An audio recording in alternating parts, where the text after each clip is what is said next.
Okay, buckle in for 20 minutes of hardcore shredding. Actually, no, I'm not going to be shredding in this week's video. I did ask in last week's video if people would be interested in more shred content on this channel, and actually there's quite a bit of interest in that, so it may happen in the future. But what I've actually got for you this week is some sensitive and tasteful country playing, and I'm going to be playing over the song Sin City by the Flying Burrito Brothers. And I've got a bit of a guitar arrangement going on here, so I'm going to take some inspiration from those great harmony vocals on this tune, stick quite closely to the melody, and then I'm probably going to go off and do some of my own stuff as well. And this is going to be an opportunity for me to talk about melodic playing, chord tone soloing. I'm going to be using a lot of typical country guitar devices, so bending, double stops, pentatonic licks and runs. So let me play through my version of the tune and then I'll break down what's going on.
So that's my little arrangement. If you don't know the original recording, do check it out. It's from the Gilded Palace of Sin album by the Flying Burrito Brothers, came out in 1969.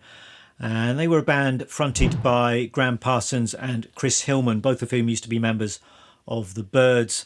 And it's considered to be one of the first country rock albums, I think, though it's much more than just country rock. There's a big soul influence on the record. It's a little bit psychedelic in places. And I think now it's seen as one of the forerunners and one of the key influences on the whole alternative country movement. Let's get started then, and I'm going to begin by just going through the basic chord progression on an acoustic guitar.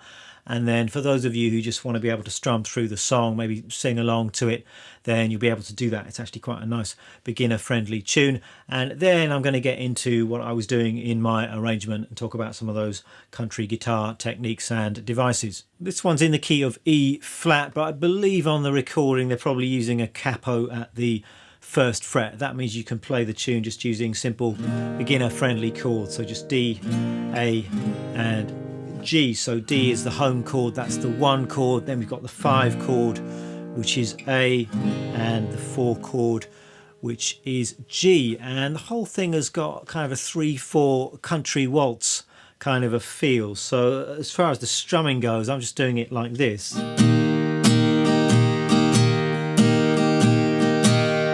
So really just a down up strum. You want to make sure it's got a nice swing to it, stay nice and relaxed. Kind of 1, 2, 3, 1, 2, 3, 1.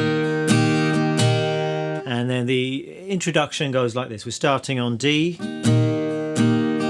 then A, G, and D. And then we're into the first verse. D,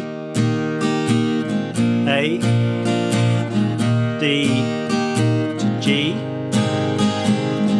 D, you hold on that for 2 bars, and then A for 2 bars, and then it goes round again, D,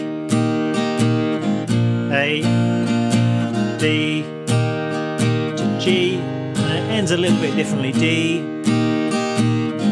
A, D.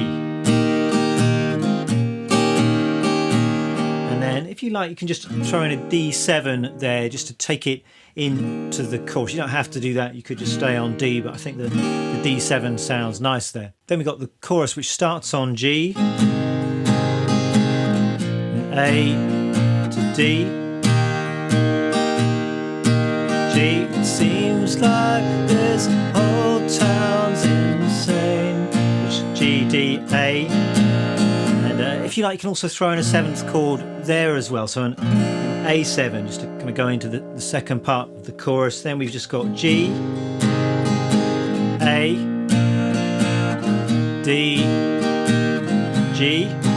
Won't keep out the Lord's burning rain. So just D, A, D at the very end. So those are the basic chords. Then I think the whole thing just repeats, but it's just those basic sections. It's a really great song to sing and play as well. Nice beginner friendly one, as I've already mentioned. You can play the whole thing just with these 3 basic chords. So if you're more or less a total beginner, you can still play a classic song. Let me talk about my lead guitar part then. So I'm playing this without a capo, thinking in the key of E flat major. I'm starting off in this zone of the neck here. This is kind of my home position. A lot of the time I'm thinking out of this chord shape here. It's something I do a lot. I like to think in terms of chord shape. So here we've got this nice C grip E flat major chord. So starting with our root note here at the 6th fret on the 5th string, got fret 6, 5, 3, 4 and 3.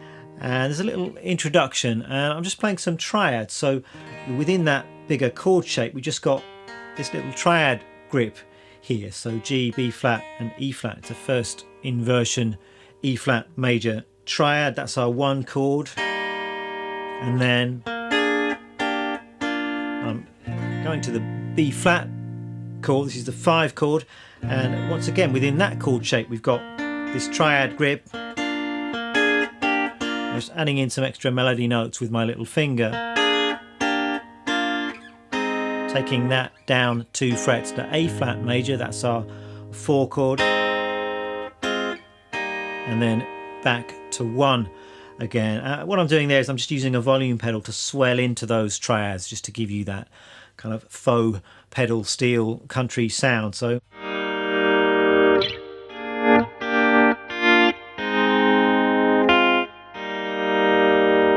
and that's my little introduction. Then I'm into the first verse, and I'm basing things very heavily on the melody, the vocal melody you can hear on the recording. It's beautifully sung by Graham Parsons and Chris Hillman. I'm not following it slavishly, but I'm trying to bring out some of their lovely harmonisations with what I'm playing. I'm starting like this.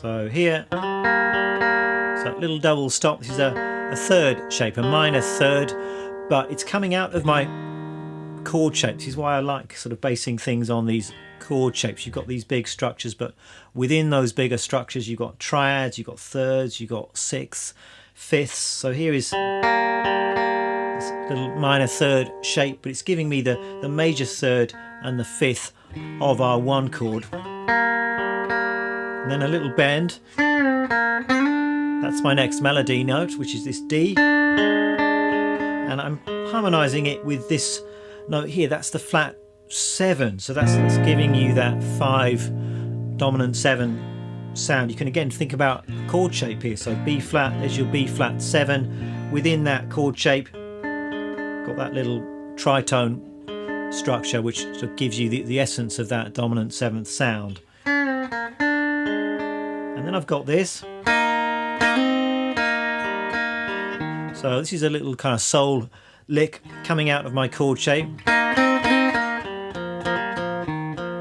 Got all those kind of soul cliches, those kind of Hendrix ideas. And then the harmony's now changing to the A flat, and you've got this A flat triad down here at the 1st fret, and I'm just embellishing that triad shape, just bringing my 3rd finger down on some melody notes, and then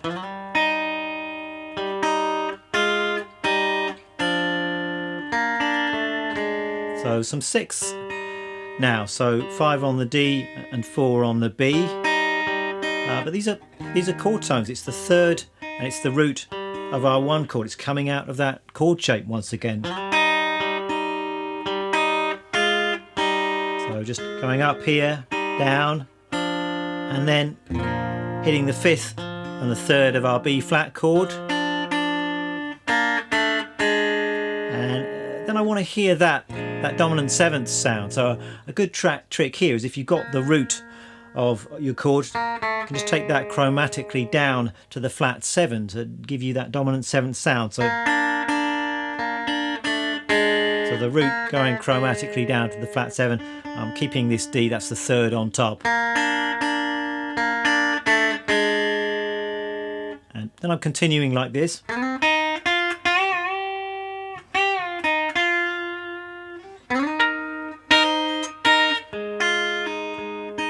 So some single note stuff here. So single notes, I can think about your scales here. So around that chord shape, you can visualize your major pentatonic scale. And I've got that melody coming from that scale shape. And then so more double stops, and this time it's this nice 5th shape. So you can again see this is coming from a chord shape. So if you've got your bar chord here, your E flat major, in that shape you've got the E flat and the B flat, just playing those 2 notes is a perfect 5th, and then I'm changing to a C on top, and then I'm doing a similar thing down here, outlining the A flat sound. So the root, the 5th,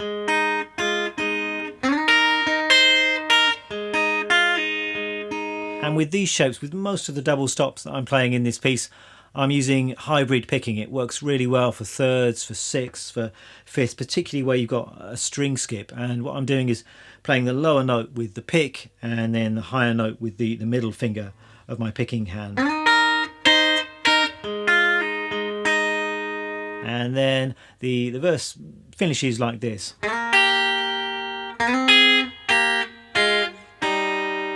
So more 6ths here. So we've got the 3rd fret, diatonic 6, all leading home to our 1 chord. And then I've got that little 7th trick again. So I want the E flat 7 sound. So I'm going from the root chromatically down to that flat 7. So that's giving me E flat 7, which is pulling us towards the chorus. So I might just put all of that together so you can see how it all fits. We've got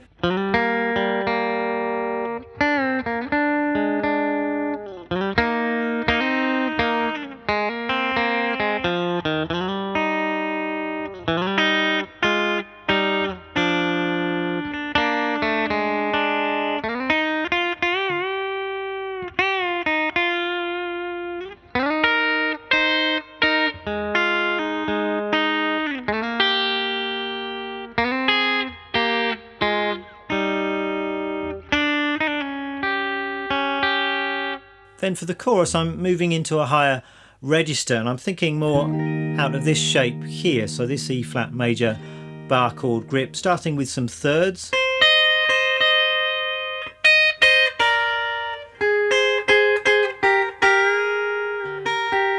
So frets 13 and 11. Just kind of diatonic 3rds here, just coming out of the major scale.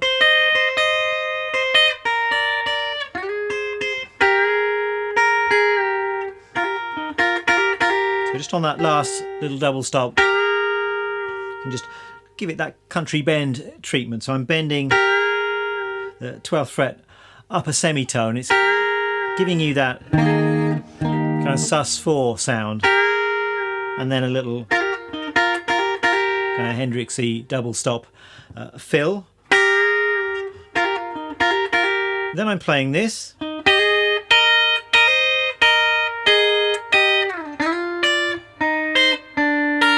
So the basic melody is this, but I'm harmonising that with a repeated high E flat, which is acting as kind of a drone. Again, playing that with hybrid picking.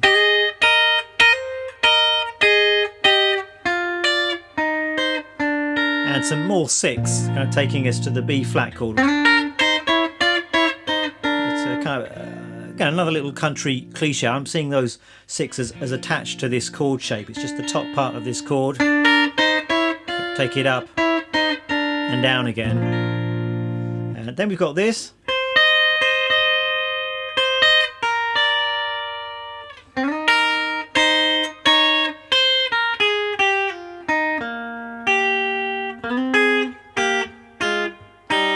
So that starts in the same way with more of these thirds. And then this. So this is kind of the reverse of the melodic idea we just had. So here, the melody's on top and we've got a droning note on the bottom, this E flat. And then just a little connecting melody here, just coming down the major scale. Some more 6 now, out of the chord shape.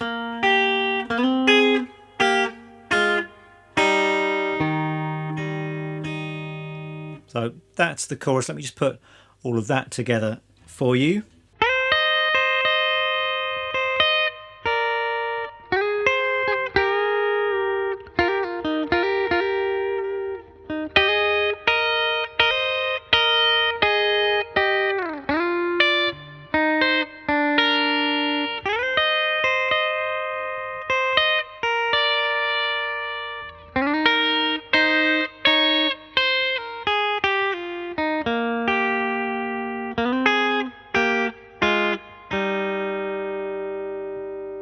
Next I'm playing over the verse chords once again, but I'm departing from the melody a bit more, playing a bit more of a solo or an improvisation. I'm kicking off with this lick. So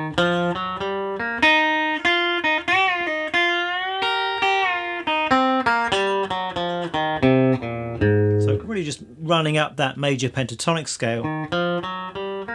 But I'm including this note here, which is the flat third. So adding the flat third to the major pentatonic scale gives you what is sometimes referred to as the major blues scale. It's something that works really well in country. And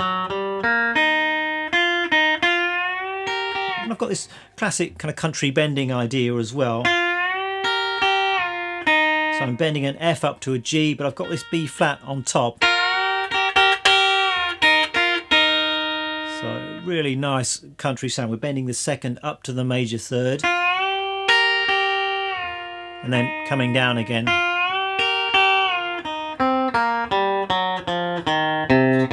And I'm coming down that major blues scale and coming down diagonally. This is what I was speaking about last week. So rather than staying in position, I'm just shifting down to the next part of the fretboard.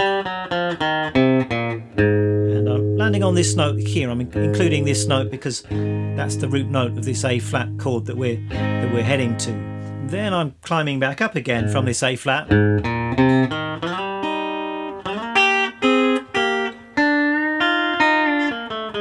Some more 6, so this is similar material to what we've had before. We're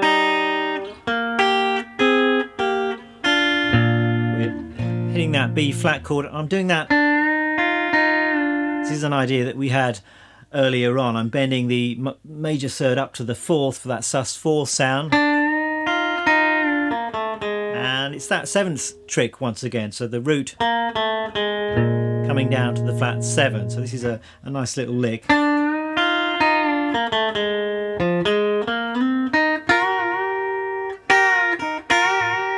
So it's some more country bending. We're back home to the one chord here. It's the same idea. So bending the second up to the major third. Got that B flat on the top, which is the fifth.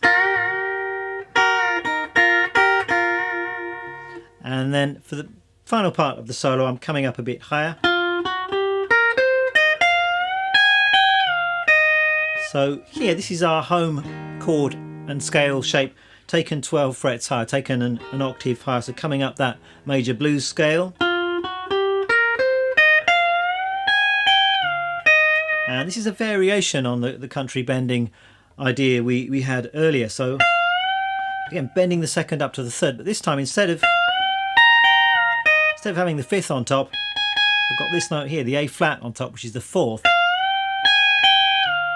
which is a nice variation on that basic click.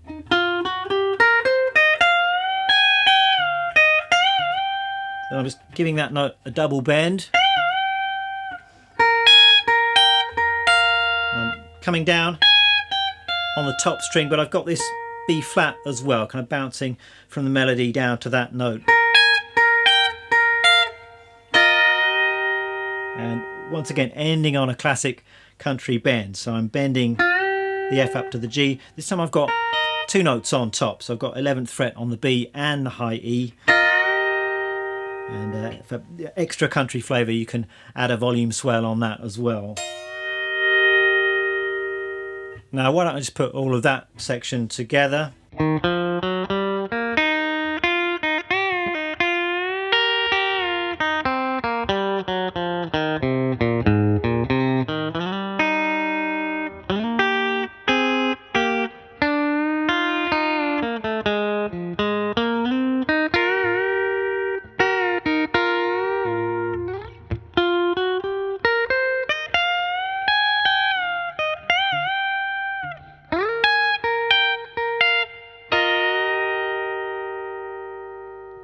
So that's it. I realise I'm throwing loads of ideas at you. Obviously, you don't have to learn this whole thing note for note unless you really want to, but I hope there are a few ideas in there that you can steal, that you can use in your own playing, in your own improvisations. Let me tell you about the gear that I'm using today. Just using my standard country setup, which is quite straightforward. It's just what always seems to work for me. The guitar is a Fender Telecaster. So this is a 52 reissue from 1990 something or other, and I'm running that through a Fender Princeton, and this particular Fender Princeton is a 64 custom hand-wired Fender Princeton. Got two pedals today, which is the volume pedal, which I mentioned earlier for those pedal steel style swells, and then the good old MXR Dynacomp for a little bit of compression. This is a Script logo reissue, so it's a recreation of the 70s, I think 70s MXR Dynacomp, which always sounds great. You've got to be a little bit careful with compression that you don't over compress, or it takes the dynamic and the life out of the guitar entirely, but just a little bit of compression, it just seems to add a bit of sustain and a bit of bite and an attack to the picking as well. So I do tend to use compression when I'm playing country. I don't use compression much otherwise, but it works for this kind of style. Let me give you some sounds. This is just the guitar going straight into the Princeton with no effects.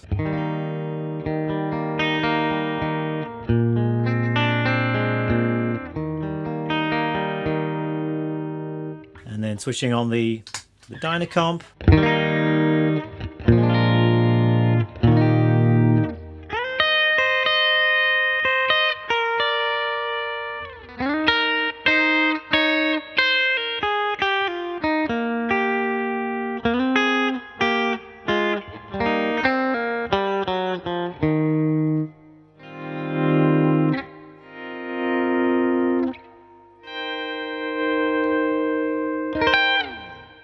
That's it for this video. As usual, there's going to be some bonus content up on the Patreon page. And what I'm going to do is write out a basic chord and lyric sheet for those of you who just want to learn to strum through a simple version of this tune. And then I'm going to do a detailed transcription and tab of my arrangement if you want to get into all of the fancy stuff. And my backing track's going to be up on the Patreon page as well. So pay what you like, get access to that stuff and my whole archive of extra materials from past lessons. Thanks very much for watching, and I'll see you next time.